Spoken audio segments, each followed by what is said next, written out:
Friends, നമ്മൾ ഉണ്ടാക്കാൻ പോകുന്നത് ബുൾസയാണ്. ബുൾസ എന്ന് പറയുമ്പോൾ നമ്മളൊക്കെ അടുപ്പത്തെ വെച്ചല്ലേ ചെയ്യുന്നത്. ഇന്ന് നമ്മൾ വെയിലത്ത് വെച്ച് ബുൾസ ഉണ്ടാക്കാൻ പോകുന്നത്. അപ്പം എൻ്റെ ഒരു പാത്രമുണ്ട്, ഒരു മുട്ടയാണ്. അപ്പം നമുക്കൊന്ന് ഉണ്ടാക്കി നോക്കാം. നല്ല പൊരിഞ്ഞ വെയിലുണ്ട്. നമുക്ക് മുട്ട ഇടാം, പൊട്ടിച്ച്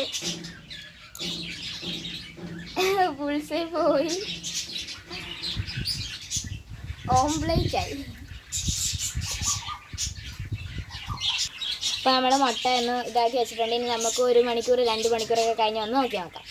നമ്മളിത് കൊണ്ട് അകത്തുകൊണ്ട് വന്നിട്ടുണ്ട്. ഇത് ചെറുതായിട്ടൊക്കെ വെന്തിട്ടുള്ളൂ. നമുക്ക് ഇങ്ങനെയൊക്കെ ഇത് ചെറുതായിട്ട് വെന്തിട്ടുള്ളൂ. ഈ നടുക്ക് ഭാഗം മാത്രം ഒന്ന് വെന്തിട്ടുണ്ട്. സൈഡൊന്നും വലുതായിട്ട് വെന്തിട്ടുണ്ട്. ഇങ്ങനെ ഒരുമാതിരി വെള്ളം പോലെ കിടക്കുവാണ്.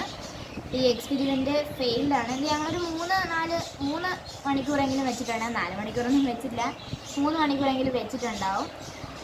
ഇതിൽ നിന്ന് നമുക്ക് എന്ത് മനസ്സിലാക്കാം? മുട്ട വെയിലത്ത് വെച്ചാൽ വേവത്തില്ലെന്ന് മനസ്സിലാവും. ഫുള്ളായിട്ട് വേവത്തില്ല, കുറച്ചൊക്കെ വേവും. നമുക്ക് തിന്നാനും പറ്റത്തില്ല. കാര്യം അതിനകത്തെല്ലാം പൊടിയൊക്കെ വീണ് ബേസ് എക്സ്പെരിമെൻറ്റ് ഫെയിൽഡാണ്.